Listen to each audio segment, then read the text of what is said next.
Ah, le caviar, l'un des mets les plus recherchés au monde. Mais si le caviar peut paraître élégant lorsqu'il est servi avec des bouteilles de champagne à 1000 $, vous êtes-vous déjà demandé d'où il provenait? Ou pourquoi certains types de caviar sont-ils si chers? Par exemple, pourquoi ce caviar de Walmart coûte-t-il 1,22 $ pour 30 grammes alors que ce caviar atteint le prix ahurissant de 3220 $ pour 30 grammes? Quelle est la différence? D'où vient-il et qu'est-ce que c'est? J'espère que vous avez faim et que votre portefeuille est prêt parce qu'on va voir comment est fabriqué l'aliment le plus cher de la planète.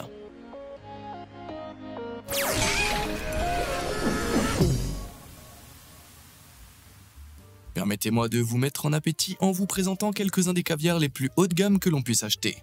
Voici le caviar iranien Almas, officiellement reconnu comme le caviar le plus cher du monde par le livre Guinness des records.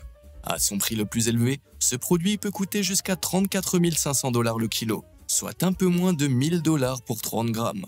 Une cuillère à café de ce produit peut donc coûter 100 $. C'est beaucoup, mais officieusement les prix sont encore plus fous. En 2015, une concoction de caviar appelée Strotarga Bianco a été mise sur le marché à un prix tout à fait insensé de 113 630 $ le kilo. Vous pourriez littéralement acheter un modèle Tesla haut de gamme pour ce prix.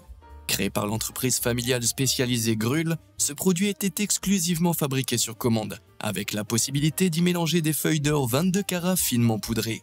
Cette option aurait porté le prix final d'une cuillère à café de ce produit à la somme incroyable de 480 $. Ils sont censés avoir un goût légèrement salé, les perles délicates et distinctes glissant sur la langue et éclatant lorsqu'on les croque, révélant une texture crémeuse et beurrée. J'en ai l'eau à la bouche et aux yeux. De toute évidence, il doit s'agir d'un très bon caviar. Mais dans un passé pas si lointain, le caviar de haute qualité comme celui-ci ne coûtait pas si cher. Aux États-Unis, au 19e siècle, le véritable caviar de qualité supérieure était vendu pour quelques centimes d'euros. Dans certains endroits comme les saloons et les magasins, le caviar était même distribué gratuitement comme une sorte de plat d'accompagnement, comme les cacahuètes, parce que la salinité incitait les gens à boire davantage. À la même époque, en Europe, les pêcheurs donnaient régulièrement du caviar à leurs cochons ou les laissaient tout simplement pourrir sur la plage. Croyez-le ou non, juste avant le début de la Première Guerre mondiale, 1 kg de caviar coûtait à peine plus cher qu'une miche de pain. Mais alors que s'est-il passé? Pour le comprendre, il faut savoir ce qu'est le caviar et comment il est fabriqué. Mais avant cela, vous pouvez m'aider à nourrir l'algorithme toujours affamé de YouTube en appuyant sur les boutons j'aime et s'abonner ci-dessous. Ainsi, je pourrai continuer à vous proposer gratuitement des contenus de grande qualité et d'une grande profondeur comme celui-ci. C'est terminé? Allez, merci. Maintenant, passons à cette question essentielle. Qu'est-ce que le caviar? En termes clairs et peu appétissants, le caviar est une façon très sophistiquée de dire œufs de poisson non fécondés, ou plus précisément, œufs de poisson. Mais tous les œufs de poisson ne sont pas du caviar. Ceci, par exemple, n'est pas du caviar. Ce n'est pas non plus du caviar, mais celui-ci l'est. Difficile de les distinguer au premier coup d'œil, n'est-ce pas? Quelle est donc la grande différence? Si tous les poissons ou presque peuvent produire des œufs de poisson, il n'y en a qu'un dont les œufs sont officiellement considérés comme du caviar. Et devinez quoi? Il ne s'agit pas des œufs de Capelan, qui constituent le caviar Walmart, trompeusement appelé caviar à 4 $. Non, les œufs officiellement reconnus comme du véritable caviar proviennent de l'esturgeon. Il s'agit de l'un des poissons les plus anciens qui nagent encore dans notre monde aujourd'hui. Ses origines remontant à la période du Crétacé supérieur, il y a environ 145 à 66 millions d'années. Il existe 27 sous-espèces différentes de ce poisson fantaisiste, qui sont toutes assez grandes avec une longueur moyenne de 2 à 3,50 m. Le plus grand jamais enregistré, un esturgeon beluga, a été découvert dans l'estuaire de Volga en 1827 et mesurait une longueur colossale de 7 mètres. Son poids est presque aussi élevé que celui d'une voiture, soit 1587 kg. C'était un très gros poisson. D'autres espèces populaires, telles que l'Ocetra, le Kaluga et le Sevruga, mesurent généralement entre 2 et 3,50 m de long, ce qui signifie qu'ils pèsent en moyenne entre 450 et 800 kg. Ce n'est pas le poids d'une voiture, je vous l'accorde, mais en haut de l'échelle, c'est tout de même presque 2 fois plus lourd qu'un piano à queue. À titre de comparaison, cette bête absolue a été capturée en 1922, mesurant 7 mètres et pesant près de 1200 kg. Le recordman pesait donc 350 kg de plus que lui. C'est dire si le record était plus lourd de 350 kg. Lorsque l'on sait que les ovaires de la femelle, la partie où sont fabriqués tous les œufs, peuvent représenter 30% du poids total de l'esturgeon, on peut se faire une idée de la quantité de caviar qu'un seul poisson peut produire. En supposant qu'il s'agisse d'un poisson de 900 kg avec de gros ovaires, ce poisson pourrait à lui seul porter jusqu'à 272 kg d'œufs. À titre de comparaison, les ovaires humains ne pèsent que 7 grammes. Une femme moyenne pesant environ 65 kg, il ne représente même pas 1% de son poids. En fait, il ne représente même pas 0,1% du poids corporel. Il ne représente qu'un minuscule 0,0001%. Si les ovaires représentaient tout à coup 30% du corps d'une femme, ils auraient à peu près la taille et le poids de ses cuisses. Comme si les femmes n'avaient pas déjà assez à faire. Mais assez parlé de ces ovaires théoriques, revenons à l'esturgeon. Ces gros poissons vivent généralement dans des eaux douces, des eaux côtières et des mers intérieures du monde entier. Il s'agissait autrefois d'une espèce prospère, vivant principalement dans les fleuves et les estuaires menant à la mer Caspienne et à la mer Noire, et, dans une moindre mesure, dans d'autres fleuves d'Amérique du Nord, d'Europe et d'Asie. En plus d'être très répandus, ces gros poissons peuvent vivre jusqu'à 100 ans. Cependant, l'ampleur de la surexploitation de la pêche, de la pollution et de la dégradation de l'habitat par l'homme a fait qu'en 1997, la population sauvage d'esturgeons avait tellement chuté que 4 des sous-espèces, autrefois abondantes, étaient considérées comme éteintes. En raison de la pollution et de la construction de barrages, il était pratiquement impossible pour les esturgeons de se reproduire au rythme où les humains les chassaient. Sans compter que si une femelle esturgeon peut pondre jusqu'à 700 000 œufs à la fois, seul 1 sur 50 000 survit jusqu'à l'âge adulte. L'ensemble de l'espèce d'esturgeon a alors été classé comme espèce en voie de disparition et a fait l'objet d'une loi de protection de la dernière chance pour éviter qu'elle ne disparaisse. C'est ainsi qu'en 2006, le commerce du caviar sauvage a été totalement interdit. Cette interdiction est intervenue après que 9 grands pays producteurs de caviar ont échoué à prouver à la Convention sur le commerce international des espèces de faune et de flore sauvages menacées d'extinction que l'élevage d'esturgeons sauvages était une pratique durable. Ces 9 pays, la Russie, l'Iran, l'Azerbaïdjan, le Kazakhstan, le Turkménistan, la Bulgarie, la Roumanie, la Serbie-Monténégro et l'Ukraine, ne pouvaient donc plus produire de caviar qu'à partir d'esturgeons d'élevage. Or, ce poisson s'est avéré si populaire que l'homme l'a chassé à l'état sauvage jusqu'au bord de l'extinction, principalement pour ses œufs. Cela explique en partie la hausse des prix observée au fil des ans. Mais ce n'est pas la seule raison pour laquelle ces œufs se vendent aujourd'hui à prix d'or. Pour le comprendre, il faut se pencher sur la manière dont le caviar est élevé. Les esturgeons étant de très gros poissons, ils ont besoin de beaucoup d'espace pour grandir et s'épanouir. Des poissons bien soignés produisant un caviar de la meilleure qualité. C'est pourquoi ces installations doivent être immenses, certaines s'étendant sur des centaines d'hectares, chacune comprenant des bassins et des étangs dédiés à l'élevage des esturgeons, de la larve aux poissons adultes. Dans ces installations, l'eau doit être filtrée et reconditionnée à plusieurs reprises. Les paramètres de l'eau, l'oxygène et la température doivent être strictement contrôlés et mesurés méticuleusement. Comme vous pouvez le constater, l'élevage d'esturgeons de haute qualité n'est pas bon marché. Les coûts de construction et d'équipement d'une petite usine de caviar s'élèvent au minimum à 2 millions de dollars, sans compter les coûts de main-d'œuvre, les équipements supplémentaires et les poissons. Les jeunes esturgeons ont besoin d'un régime riche en protéines et d'être constamment nourris au cours de leur développement. De plus, les esturgeons sont des carnivores qui se nourrissent généralement d'invertébrés, de crustacés et d'autres petits poissons. Les flocons de poissons de première qualité ne suffiront donc pas à maintenir ces poissons en pleine forme. Ils ont besoin de quantités industrielles de fruits de mer pour prospérer. Une dépense de plus à ajouter à la facture. Lorsque les poissons entrent enfin dans l'équation, la source indique que vous pouvez vous attendre à payer entre 60 et 600 dollars et plus par poisson. Et même dans ce cas, la récompense n'est pas instantanée. Si vous pensez au poulet, les éleveurs peuvent déterminer s'il s'agit d'un mâle ou d'une femelle à l'âge de 6 à 8 semaines. Et une fois les mâles éliminés, ils peuvent commencer à produire des œufs à l'âge de 18 semaines environ. En revanche, selon la sous-espèce, les esturgeons ne peuvent être identifiés comme mâles ou femelles qu'à l'âge de 2 ans ou moins. Mais cette attente peut aller jusqu'à 8 ans. C'est pourquoi la plupart des éleveurs procèdent à des tests échographiques pour confirmer s'il s'agit d'un mâle ou d'une femelle dès qu'ils en ont l'occasion. Les femelles sont ensuite marquées électroniquement pour être identifiées, séparées des mâles et suivies tout au long de leur croissance. Mais ce n'est pas parce que leur sexe a été identifié qu'il est temps de récolter les bénéfices, loin s'en faut. En effet, selon la sous-espèce, il faut environ 10 ans aux esturgeons pour atteindre la maturité nécessaire à la production d'œufs. L'esturgeon beluga, l'une des variétés les plus grandes et les plus prisées, met au moins 19 ans pour atteindre sa maturité naturelle. L'esturgeon sibérien peut mettre jusqu'à 20 ans et l'esturgeon kaluga jusqu'à 23 ans. Toutefois, lorsqu'ils sont élevés en captivité, ce délai peut être réduit de moitié grâce aux hormones utilisées par les éleveurs. Ainsi, d'un œuf à l'autre, il peut falloir près de 10 ans à un éleveur d'esturgeons pour élever ses poissons jusqu'à ce qu'ils aient enfin de la valeur. Mais même dans ce cas, les œufs de l'esturgeon ne se développent pas du jour au lendemain.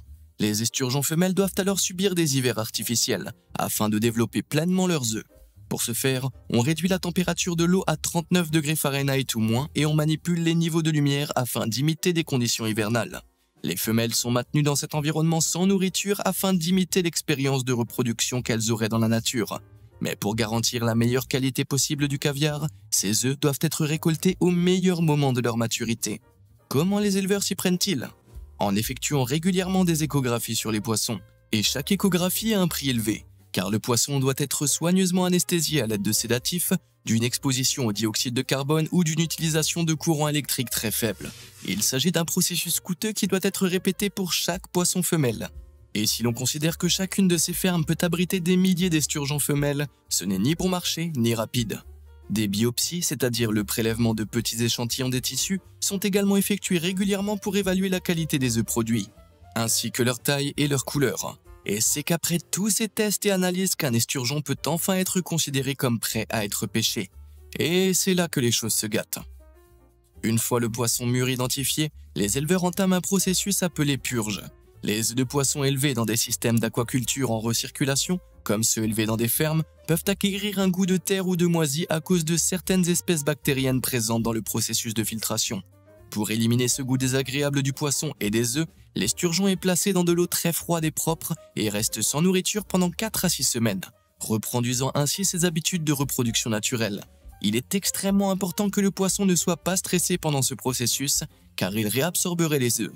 Si cela se produit, l'esturgeon aura besoin d'au moins 1 an ou 2 de plus pour produire d'autres œufs. Si tout se passe bien, le caviar sera extrait du poisson de l'une des 3 manières suivantes, qui sont des techniques utilisées par toutes sortes de producteurs d'œufs de poisson dans le monde. Mais si vous êtes végétarien ou vegan, je vous conseille de passer à la suite. Dans la méthode d'abattage la plus répandue, chaque esturgeon est étourdi avant d'être abattu. À partir du moment où il meurt, il est essentiel de retirer le caviar le plus rapidement possible, car son corps libère des substances chimiques qui peuvent avoir une incidence négative sur le goût et la qualité des œufs de poisson.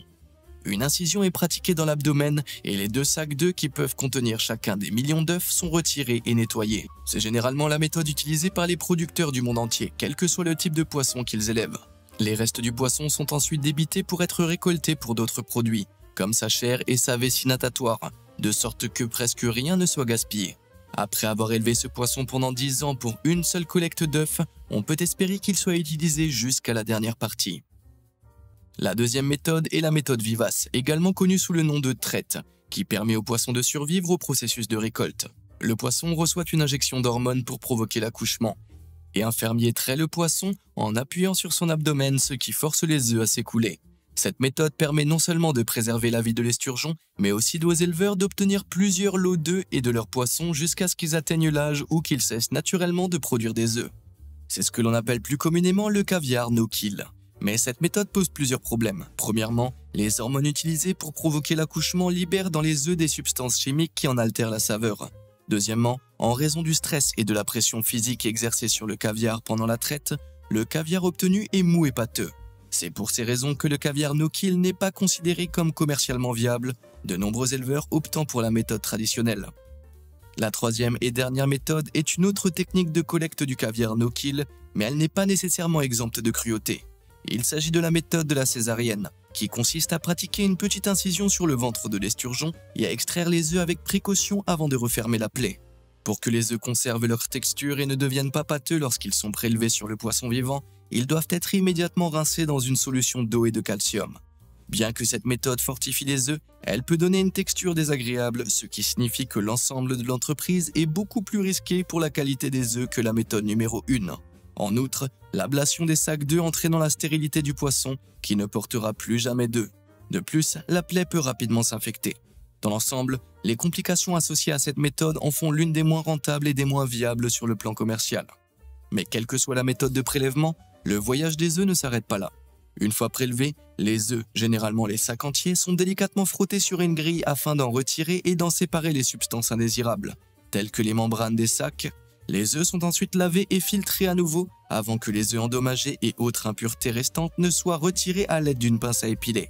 Ça semble un peu exagéré, mais sérieusement, ils passent au peigne fin chaque œuf pour s'assurer qu'il est conforme aux normes. Les personnes chargées de passer au crible des millions d'œufs avec une seule pince à épiler doivent avoir une patience d'ange. Les œufs sont ensuite pesés et une quantité soigneusement calculée de sel très fin est ajoutée et mélangée pour servir de conservateur. Le caviar légèrement salé est appelé malosol, ce qui signifie légèrement salé en russe, et sa teneur en sel est inférieure à 5%. La plupart des caviars de haute qualité contiennent moins de 3% de sel. Le caviar dont la teneur en sel peut atteindre 8% est appelé caviar salé ou caviar semi-conserve. Sa saveur est moins fraîche et sa qualité est considérée comme nettement inférieure. Si le caviar est composé à plus de 10% de sel, le produit est appelé payusnaya et forme un gâteau gélatineux qui peut se conserver jusqu'à 3 mois.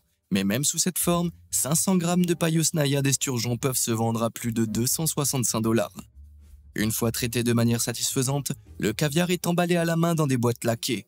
Tout l'air est retiré de l'espace lorsque le caviar est emballé, car tout ce qui reste dans la boîte interagit chimiquement avec les œufs et affecte négativement leur saveur. Le caviar est ensuite réfrigéré et vieilli pendant environ 3 mois afin de développer et d'approfondir sa saveur. Il est ensuite reconditionné dans des boîtes commerciales et, enfin, après tous ces processus incroyablement longs, le caviar est enfin prêt à être vendu. Le produit fini est alors classé afin d'indiquer sa qualité et de montrer au producteur combien vaut le produit final. Les différents producteurs ont leur propre système de classement, mais celui-ci est généralement déterminé par la taille et la texture des œufs d'un lot donné.